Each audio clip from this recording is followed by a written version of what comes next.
Today's LinkedIn Live. I'm Nina Fountain, and I am so excited. We are talking with Pam Rivet. Rivet. You'll have to say your name for me, Pam, so that you say it. It's Rivet. Rivet. There we go. Thank you. I knew there was something else there, and we are diving into how to prevent burnout through identity. And I really think there's something in this for everyone. We talk about burnout so much, but how do we actually prevent it? And Pam transformed her rock bottom into her mission with 17 years in banking leadership. While raising 6 children, she now hosts the podcast Finding My Best Self, and she recently gave a TEDx talk and has a vision to reach the world with her message. So you're going to discover burnout warning signs before hitting rock bottom and learn how to reconnect with your core identity to unlock authentic influence. So Pam, welcome. Thank you for joining us. Thank you so much for having me. I'm so excited to be here today. It's just awesome to dig into this perspective you have. And so you've mentioned your rock bottom moment when things weren't working out in your life the way you realized, and it all came crashing to a particular moment where you realized you had been wearing capes, in your word. So tell us about that moment. Take us back to what that was. I know that you're talking openly about that now. What shifted for you in that moment as well? Yeah, sure. That moment it was 4 years ago. And I was living a life at that time where I was very, very successful. I was the most successful I had ever been in my entire life. I had the picture perfect life, right? You look on social media and everything looked great. I thought everything was great. I didn't have any complaints. I was newly remarried. We had just finished building our brand new, big, beautiful home. And I was the number one producing mortgage lender in the state of Louisiana. And I was making the most money I had ever made in my entire life at that point. My husband has 3 children. I have 3 children. I had recently found out that my daughter was getting ready to be expecting. All of the things, everything was wonderful. Amazing. But at the same time, I was also living a life where I looked for things to cope, but not intentionally. In that moment, this is hindsight, right? Hindsight brings so much honesty when we can really see what was going on. But I was doing a lot of drinking at that time. And it was drinking for me in order to escape. It was whether I was drinking later in the afternoon, I was drinking, looking forward to the weekends to just go and do and drink and have fun, or even on work days, literally after work. And of course, there were other things going on too, where things that I wasn't really noticing at that time, where I wasn't sleeping and I was finding myself becoming very irritable or just not enjoying things that I used to. All of these things that I see in hindsight. But ultimately, my rock bottom moment happened in just that, drinking after work one day. My coworkers and I left early to go and celebrate. We were actually celebrating our numbers for the year, and that I was the number one banker for our company at that time as well. And I let everyone know that I couldn't drink that day because it was my week with my kids. But I just kind of thought, I was like, well, one drink won't hurt. But 1 became 2, then 3, then 4. And when my phone alarm went off and I knew that I had to leave, it was like that internal battle as I walked to my car. I was telling myself, you shouldn't be driving right now. And I was like, it was only a few. I'll just take the back roads. And then I was like, you shouldn't have drank. You knew better. And I was like, I'm fine. I'm not drunk. And then I got behind that wheel anyway. And when I picked up my daughters, ages 15 and 6, I called my husband. He knew immediately I had been drinking. And of course, he was furious, rightfully. I, thank God, by the grace of God, made it home with my kids. But I went into yet another drunken rage, because that was also a thing of mine at that time, was when I drank, I raged. And it didn't matter who I was in front of. It was just ugly. And This was the first time that I had been drunk. Not only was I drunk around my kids for the first time, but also raging in front of them for the first time. I said things that still haunt me to this day, that I still don't remember, and I'll never truly know how that night affected them. Mm. But the next morning, I woke up and, of course, I immediately started apologizing. And my husband was just like, "Do you have any idea what you did, how you acted, what you said?" And honestly, in that moment, I didn't want to remember.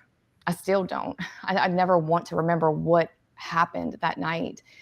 But I walked in my bathroom and I looked in the mirror and I saw a stranger. And I whispered, "Who are you?" And it was in that moment that nothing came. And all I could think to myself was, I've thrown on every cape. I've answered every call. I've tried to be the best superhero I could be. And that's when it hit me that my capes weren't my strength. They had become my survival. I had been putting on capes of being the best mom that I could be, being the best loan officer I could be, being the best friend I could be, and having this picture perfect life. And it was just cape after cape after cape. And I had never found truly who I was underneath all of those capes. A lot of times I hear people talk about masks and that, people wear masks and they're fake because we're in a world today where authenticity is so important and everyone wants to see the real side of you. Who are you? Show me who you really are. But at the end of the day, I believe that there are people that do put masks on and they will intentionally change who they are to be fake in front of other people. However, I think in daily life and just as we're living all the way, I think back all the way to when I was in fourth grade, the first cape that I ever put on, when there were kids in class who made fun of me, the cool kids that I wanted to be friends with. And I just put on this cape of, I can be a cool friend with you, you know? And not because I was trying to be fake. Mm. I wanted to fit in. Yeah. So Yeah. then we get older and it becomes, I want to be the perfect student for my teachers. I want to be the perfect kid for my parents. And then we're off to college and trying to be doing the great things in college. And then you get a job and then you get married and then you have kids, right? And Yeah. it's just all of the weight of these capes just comes crashing down. And that's what happened. It was in Mm. that moment that I realized, just take off the cape. You don't need it. You have your own power within, Mm. and you can show up as you every day without trying to put on all of these capes. Such a powerful shift. It really takes us into, I guess, a space where people recognize perhaps that Yeah. life has demands, that there are decisions we make as we go through which might seem like they're subtle and they're safe and they're what everyone else is doing, but there's something really so powerful in either a good way or a negative way around whether we're really being true Mhm. to how we are and who we are. And I love that that was your question. Who are you? Was the Mhm. thing that you needed to ask in that moment. I've got a comment from Dan. Thank you, Dan. So excited to see Pam speak again. What a dynamic voice and storyteller. And I know that you've just given your TEDx talk and you share a little bit more there and you take people on a journey. So just tell us a little side note, when can people see that? When can people kind of find that online? Yeah, we're all so excited for them to come out. We don't have an exact date. That is one of the things with TEDx. A lot of people don't know is that we don't know. We will know when it is submitted to TED for approval to be posted. But at that point, after that, we have no idea. We've been told roughly somewhere between the 8 to 10 week mark. So I'm thinking possibly early April. I do have on my website, if you drop those links, Nina, on my pamrivet.com website, there is a way that people can get on the list to be first notified when that does come out. Nice, nice. So those links are in the comment on this event post. So Pam, you talk about the identity pyramid framework, identity, purpose, and callings. How does understanding that framework help people to live differently and to not live according to expectations? It's awareness. And that is my biggest message is that rock bottom is not the prerequisite to identity breakthrough. Awareness is. And Mm. so if you can become aware of your identity, let me start backwards. What typically happens is that, and what happened in my life, and I see happen in a lot of people's lives, is that we're trying to build a skyscraper on a cracked foundation, right? Mm. So I built and I built all of the things in my life, my family and my career and my friends and my kids, and it all came tumbling down Mm. because my foundation was cracked. So it's about turning that upside down, Yeah. and we put our foundation up top Yeah. before we start to build. And Mm. so in the identity pyramid framework, it is identifying who you are at your core. This Mm. is who you were created to be. This is when you remove all of the capes Mm. and you think back as far as even into your childhood. What did you like to do? What is it that you enjoy? And if you had to look at your life and all of the things, the people, the places, the music, shows, all of the things that you can truly sit with and say, I only do those things because of so and so, or because of, if there's an attachment to that, that's not you and it's not your core identity. So it's detaching from all of those things that don't serve you, that aren't aligned with who you are.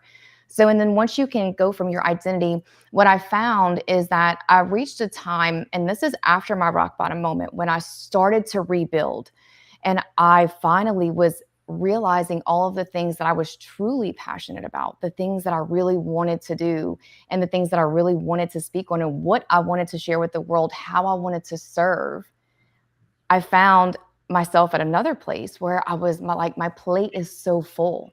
I have all of these dreams and things that I want to do, and we pile on, and it's not that those aren't dreams and that I don't want to do them, but it becomes, what do I need to do now? And what do I need to do later? So it's not saying I can't do that or I won't do that, but it's a matter of saying, what do I have capacity for right now without the plate spilling over? Mm. And so that's when we take our identity and we can decide what our callings are, all of the things that we are called to do in life, how we are called to serve, who we are going to help. But Mm. then we can break them out into three separate categories of, what am I really focusing on right now?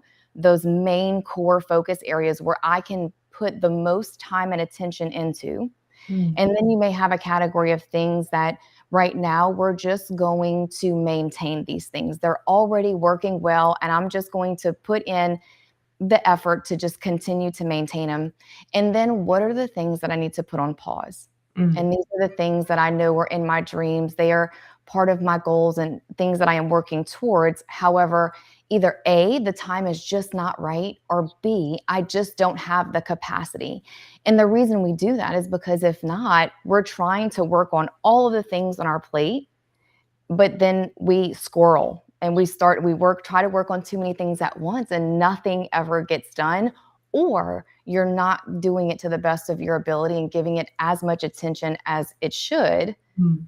in that time. And so you can gradually shift these things around. So maybe at some point there's something in the maintain pile that either it was a temporary thing, and so now we're done with it and we can move it off, or maybe it's something that right now you're still maintaining.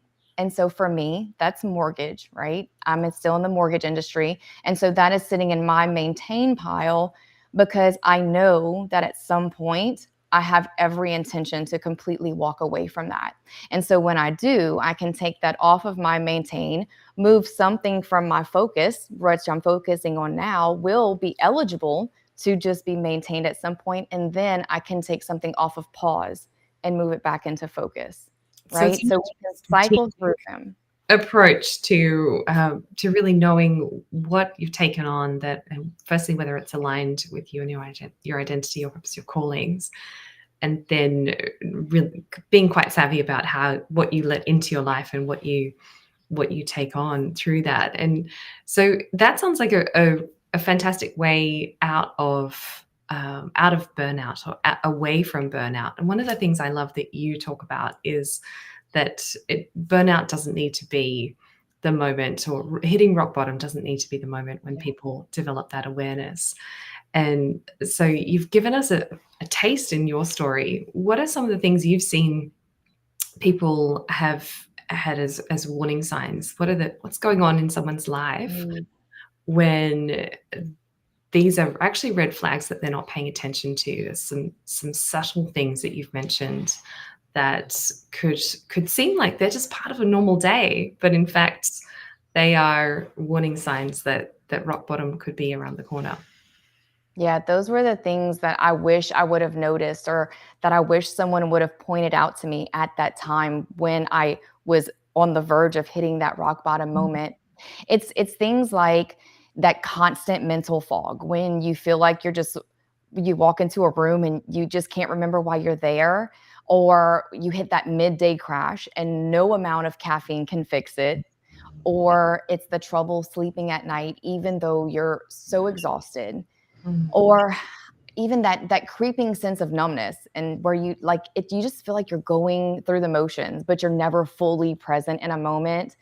Or like I said earlier, just snapping at small things or Mhm. feeling disconnected from things that once brought you joy.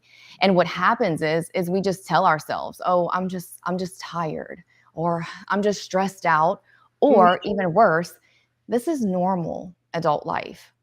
And it's not normal. That's not signs of normal life. It's just signs that you have been holding on to too much for too long, and Mm. you're wearing capes that are crushing you. And that's where all of those symptoms start to show up. But we just identify them as it's okay and it's normal. And Yeah. that's how it should be. And Yeah. that's not life. That's not living a life of fulfillment and joy and happiness when we're living like that every single day. Yeah. Yeah, it's almost like the description of the day, the things you would say about your day when you're living fulfilled, you're living into your calling, into your purpose. Even if it's not fully 100% everything that's on your plate, you know that you're intentionally living into that purpose. It's quite a different feeling, isn't it?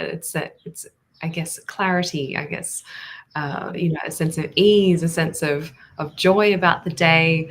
What are your words for it? What's been the difference for you as you've shifted from leading into rock bottom, made that turnaround, had these realizations, and now you're moving so much more towards your identity? What's your day like? Tell us a little around what it feels like to be you now instead. 100% the word peace comes to mind, because even though there may be things now, because life is never perfect, right? There's always going to be struggles and hurdles in one aspect or another, or in many aspects of life, or the road bumps unexpectedly that we hit that come up. Mm. But since then, and through that, since recovering from rock bottom, finding my identity, having my identity pyramid laid out, no matter what happens, there's just this sense of peace. It's just this knowing that I'm on the right track and that I'm doing the right things, and that I am following through in my life with the things that I know are part of me, that are my passions, that are my callings, the things that I know I am supposed to be doing in the way that I should be serving. And in that, I also know that I am able to show up every single day as my true self and the power that is already with me. And it's not me trying to add this superficial power to me that I don't need. And I think that's where this piece really hits home and sits with me.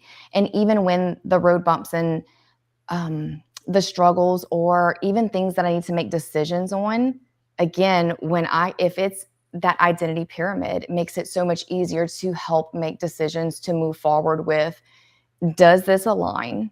And if it does, where does it go? Do I have capacity for it, or do I not right now in this moment?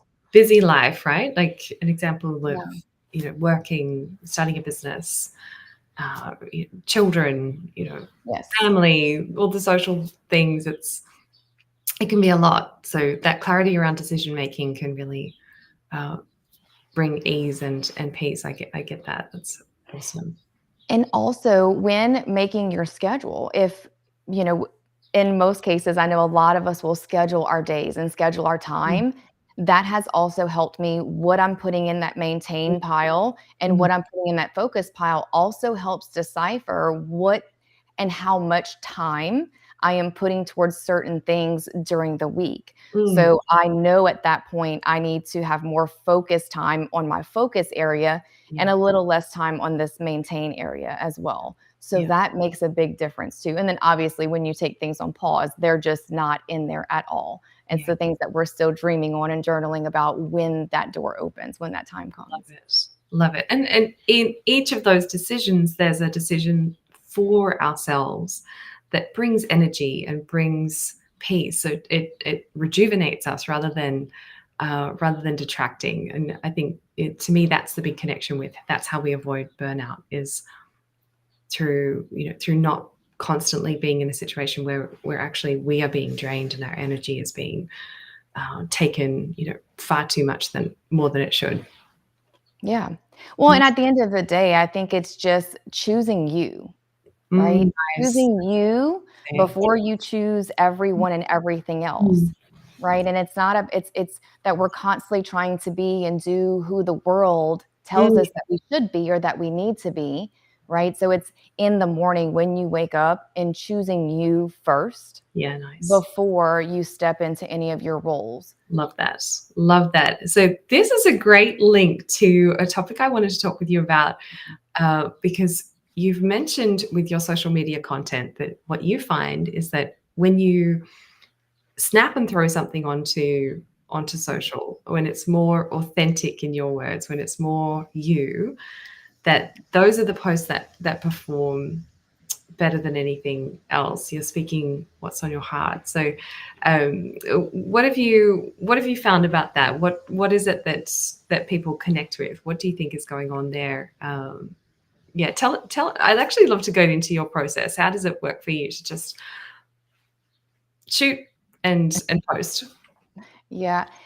I again, I know like so many people is that we try to schedule content because ultimately I that would be ideal, right? Is that we take one day, block out a couple of hours and just bulk do content, which is great. And I still do that. I do that on days when I'm just trying to get some BTS type stuff where I'm not talking. Or if I am talking, it's very, very tiny, short, little one sentence kind of clips, but mostly just BTS. But I attempted to do the days where I was doing bulk content because I'd like to do a lot of speaking content where I'm just sitting and speaking to the camera. And what was happening was that even though they're my thoughts, it's things that I planned out and I would write out what was in my head and what I wanted to say. And the day would come and I'd shoot all the videos. And for whatever reason, it's in that moment.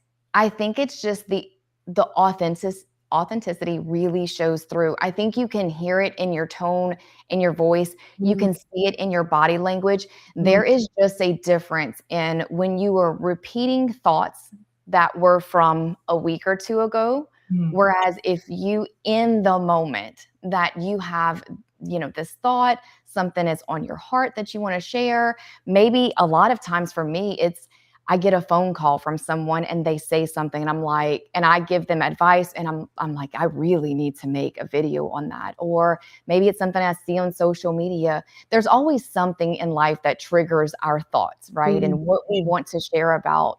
mm. And it's in those moments that I just learned every single time without fail that I just, wherever I am, whether I'm in my car, whether I'm sitting in my office, I'll walk out into my living room. If I literally just turn the phone on and start recording in that moment and say what is on my mind, they perform a million times better every time. Mm. Every time. And not that the other ones don't do well and people don't resonate and they comment and it's they're still great, but it's just something about, like I said, I think it's the heart and the emotion, the Mm. facial expressions, the body language. I think in that moment when you're sitting in the feelings that you're feeling Yeah. of that thought in that moment, Mm. it just comes out differently. Yeah, that's so beautiful.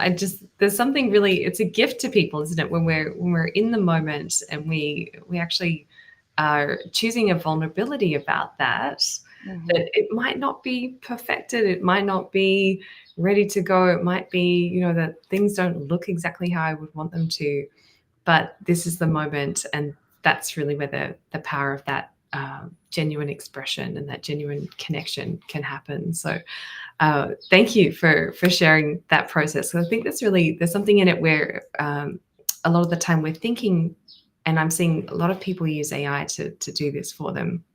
We're thinking that we need to show up as perfect, as a perfected product where there's, you know, no dents, no scratches, no you know, nothing that anyone could criticize effectively. And you know, stepping into that authentic space can be quite vulnerable. But so this is why it's powerful to hear when people are doing it, and it's really, they're seeing that power of connection. But Nina, when that is another thing that I've noticed, when you are living in full alignment with your identity, Yes. that fear goes away. Beautiful. That fear of what if people, all the fear, all of the limiting beliefs, all of the things that we tell ourselves about what people may think or say or do in regards to that, truly, I won't say that it's completely gone, right? We can't go there and say that I don't still have those limiting beliefs, but I know that what I'm saying is from my core, that it is who I am 100%. And it is the way that I am wanting to serve and help, help others. So creating that content becomes a lot less scary when you are speaking from your core identity, when you are truly doing, and that that is who you are showing up as. And do you know what I think what I've noticed, and what I talk often with clients about, is that this difference between our own consciousness of ourselves and other person consciousness, and our most charismatic leaders, the people we really respect and admire, one of their top traits is that they're more aware of listening to them. They're actually more aware of, how can I serve? How can I help my audience, or this person, or, you know, these stakeholders, or this client?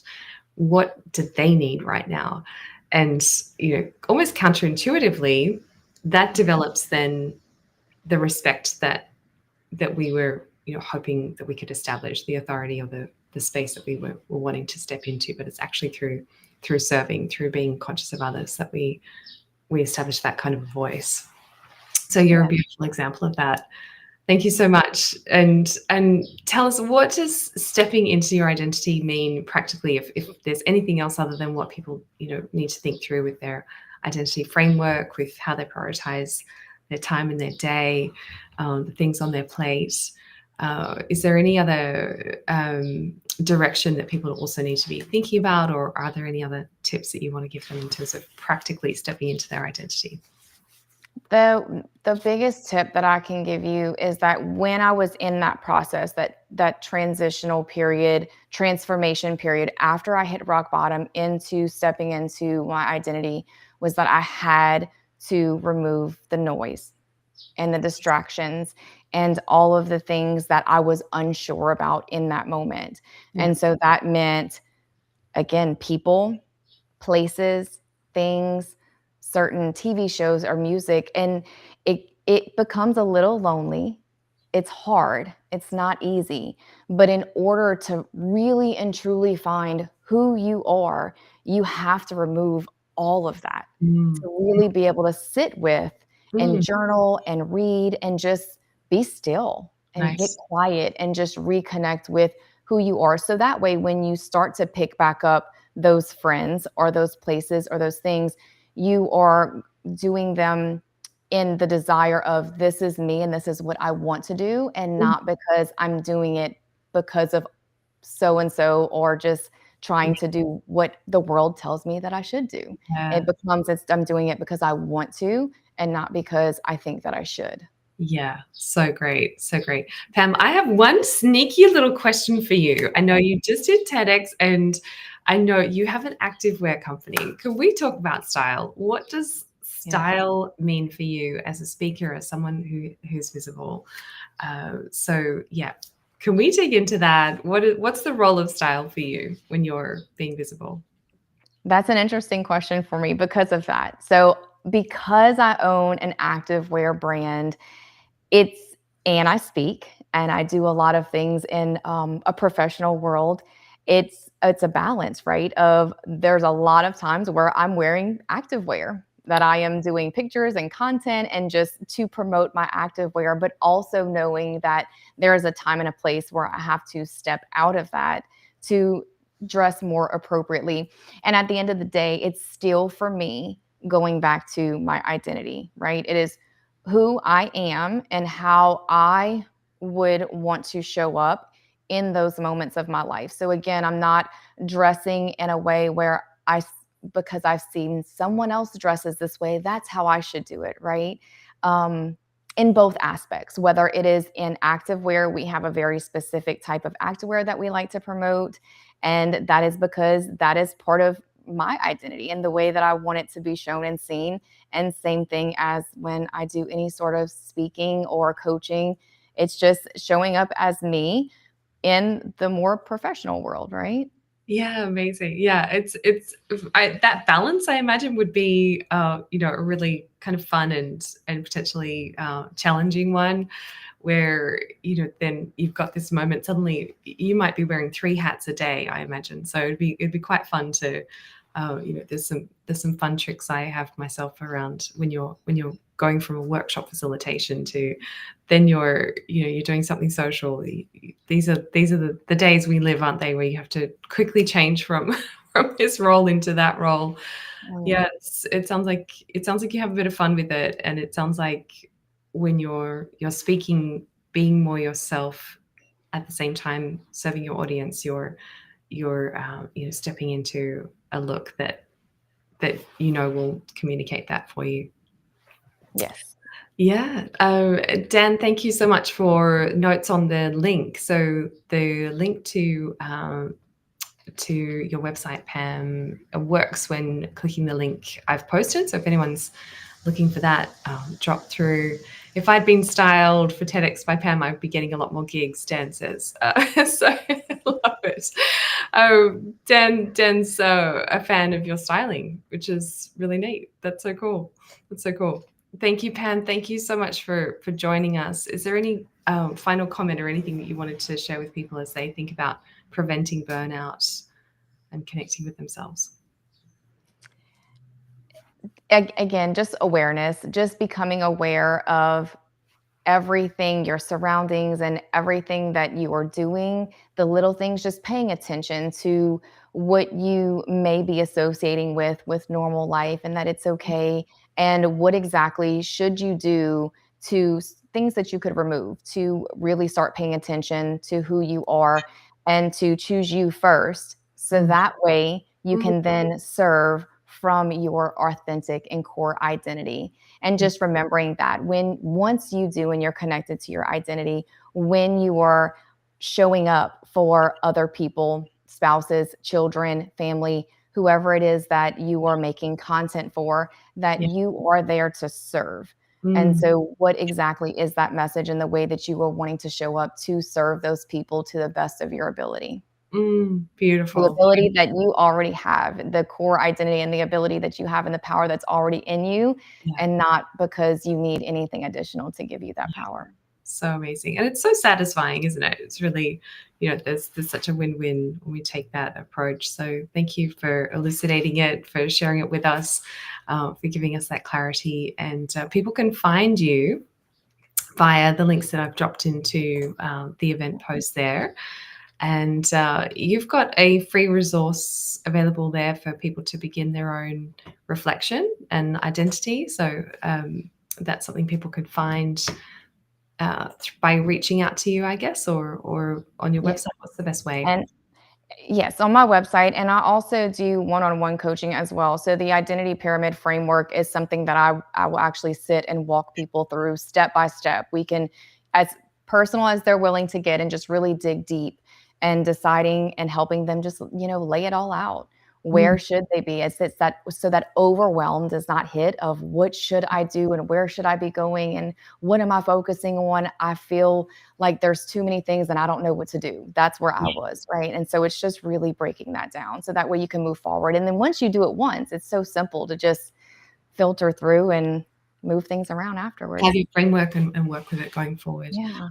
Fantastic. So thanks everyone for watching. Join me again next week for another live stream. In fact, I'm going live in a couple of days' time about growing your business through visibility with Beth Neidig. So that's going to be really fun. Another empowered woman making an enduring impact. Pam, thank you so much for joining us, for sharing your wisdom. And I look forward to, staying connected.